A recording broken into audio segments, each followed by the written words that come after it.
జరిగిందనే plan success కావాలి. భారతదేశాన్ని ఇస్లామిక్ నేషన్ చేయాలి, తద్వారా మత వ్యాప్తి. సరే, అది ఒక్కళ్ళిద్దరు అనుకోవచ్చు కానీ భారతదేశాన్ని ఎంతో మంది ఔరంగజేబులో ఏం చేయలేకపోయారు. ఇస్లామిక్ దేశం అంటే ఎవరి మతం వాళ్ళు ఉండొచ్చు కానీ మా మతం జనాభా పెరగాలి, మిగతా వాళ్ళకి తగ్గాలి అంటే అది పాకిస్తాన్, బంగ్లాదేశ్ లో సాధ్యమైంది.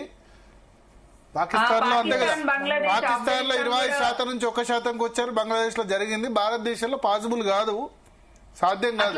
ఆఫ్ఘనిస్తాన్, పాకిస్తాన్, బంగ్లాదేశ్ అఖండ భారత్ లో భాగమే, అక్కడ అయింది కానీ భారతదేశంలో అయితే కాదు. అది భారతదేశంలో ఎన్నో టెస్ట్, చాలా ఏమంటారు, ఇక్కడ చాలా పరిష్కారం. ఇంతకంటే గడ్డు సమయం మొఘలుల సమయంలో 1000 సంవత్సరాలు పట్టింది మన భారతదేశాన్ని ఆక్యుపై చేయడానికి. ఎంతో మంది దాడులు చేసి మొఘలుల సమయంలో మతం మార్చుకుంటావా, బతుకుతావా, చస్తావా అన్న మతం మారలే కదా. చాలా మంది, కొద్దిమంది మారిన వాళ్ళే. ఇప్పుడు ఇండియన్ ముస్లిమ్స్ అందరు కూడా ఆ సమయంలో మతం మారిన వాళ్ళే. వాళ్ళ మతం మారిన హిందువులే కదా. ఒకప్పుడు హిందువులుగానే కన్సిడర్ చేయలే కదా. సో అందుకనే అంటే మొన్న ఎవరు అంటే గనక ఏమంటారు, భారతదేశంలో హిందూ మతాన్ని భారతదేశం నుంచి తుడిచిపెట్టడం చాలా ప్రయోగశాలలు అన్ని అయినాయి, అన్ని దేశాలు అయిపోయినాయి. 56 దేశాలు అయినాయి కానీ భారతదేశం కాలేదంటే ఎన్నో టెస్ట్లకు, ఎన్నో పరీక్షలకు నిలబడ్డది. ఇప్పుడు హిందూ ఐక్యత వచ్చిన తర్వాత ఈ దశలో ఇంత ఐక్యత, సేమ్ టైం ఏదైతే పోలరైజేషన్ ఉందో, హిందూ పోలరైజేషన్ వచ్చిన తర్వాత ఈ భారతదేశం నుంచి హిందూ మతాన్ని వేరు చేయడం ఎవరి వల్ల కాదు. ఎవరు భారతదేశంలో హిందువుల వెంట్రుకు కూడా వీకలేరు, అది మాత్రం నేను చెప్తా. ఇటువంటి దాడులు ఎన్నన్నా చేసుకోవచ్చు, ఏమన్నా చేసుకోవచ్చు కానీ అది పాసిబుల్ కాదు. యూనిటీ వచ్చింది. ఇంతకంటే గడ్డు సమయం అంటే మొఘళ్ళ సమయంలో 17th సెంచరీ, 16th సెంచరీ, ఆ సమయంలో కూడా శివాజీ లాంటి వాడు వచ్చి పోరాడాడు. ఇప్పుడు ఇంకొక శివాజీనే కదా ఇక్కడ ఉంది. అదే శివాజీ మళ్ళీ ఇప్పుడు వచ్చి నిలబడ్డాడండి. సో ఎప్పటికైనా సరే యదా యదా హి ధర్మస్య, ఖచ్చితంగా ఆ టైంకి కృష్ణ పరమాత్మ ఆ టైంలో శివాజీని పంపించాడు, ఈ టైంలో మోదీని పంపించాడు. మళ్ళీ రాను నెక్స్ట్ టైం యోగి అనేటటువంటి శివాజీ వస్తాడు డెఫినెట్లీ. ఓకే, మరి మీరు అట్లా అంతలా ఆకాశానికి ఎత్తుతూ మాట్లాడడం చాలా గొప్పదే గానీ శివాజీని మోదీని కలపకండి సార్.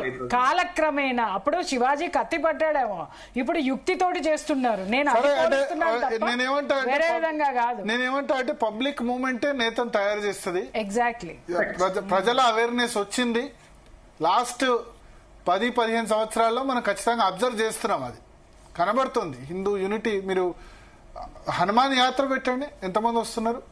రామనవమి శోభాయాత్ర పెట్టండి హైదరాబాద్ గల్లీల్లో, ఎక్కడైనా ప్రతి చోట రామనవమి శోభాయాత్ర ఎక్కడ ఇంతకుముందు జరిగేది ఎన్ని చోట్ల, ఇప్పుడు ఎన్ని చోట్ల జరుగుతుంది. సో అవేర్నెస్ వచ్చింది మనకు. మన ధర్మానికి వ్యతిరేకంగా జరుగుతుంది, హిందూ ధర్మానికి వ్యతిరేకంగా జరుగుతుందని నేను ఈ వేదికగా చెప్పదలుచుకున్నా. ఇతర మతాల ధర్మాలని రెస్పెక్ట్ చేస్తాం, ఇతర మతాలని కూడా రెస్పెక్ట్ చేస్తాం. కానీ హిందూ పాపులేషన్ తగ్గించి మా పాపులేషన్ పెంచుకుంటామంటే ఆ కుట్రలు చెల్లవు, ఆ కుట్రలు కుదరవు. ఎంత మాత్రం ఈ మతం ద్వారా ఫోర్స్డ్ కన్వర్షన్ చేస్తామని అనుకుంటే ఆ కుట్రలు చెల్లవు. తర్వాత ఈ అటాకులు చేసి చంపి భయపెడతామంటే కూడా కుదరదు. దానివల్ల మీ మతం మీద వ్యతిరేకత వస్తుంది, అది ఆలోచించుకోండి. వస్తుంది కదా, ఇప్పుడు ఆపరేషన్ సింధూర్ అయినా లేకపోతే జరిగిన సంఘటన అయినా డిస్కషన్ జరుగుతుంది కదా, చర్చ జరుగుతుంది కదా.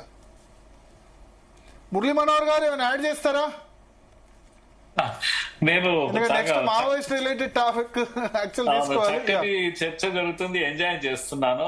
నో అయితే ఇప్పుడు బార్డర్స్ లో దేశాన్ని కాపాడడానికి మనకు ఆర్మీ ఉంది, చాలా బలంగా ఉంది. మొన్నటి పాకిస్తాన్ జరిగిన కొన్ని గంటల యుద్ధం ఎలా జరిగింది, మనం ఎలా ఫినిష్ చేయాలి, స్టార్ట్ చేయాలనుకున్నా మనం చేస్తాము, క్లోజ్ చేయాలనుకున్నా మనం చేస్తాము. అన్ని మన చేతిలో ఉన్నాయి ఇప్పుడు. కనుక ఒక దాడి చేస్తే 2 దాడులు చేయగలము, దీంట్లో సమస్య లేదు. కనుక అది మోడీ ఉండని ఇంకొకరు ఉండని ఆర్మీ వరకు మనం చాలా బలంగా ఉన్నాము, ఆయుధాలు బలంగా సమకూర్చుకున్నాము. ఇదంతా ఓకే, విదేశాల నుంచి మనం కాపాడుకుంటాము. కానీ with in the country there is another war of narratives.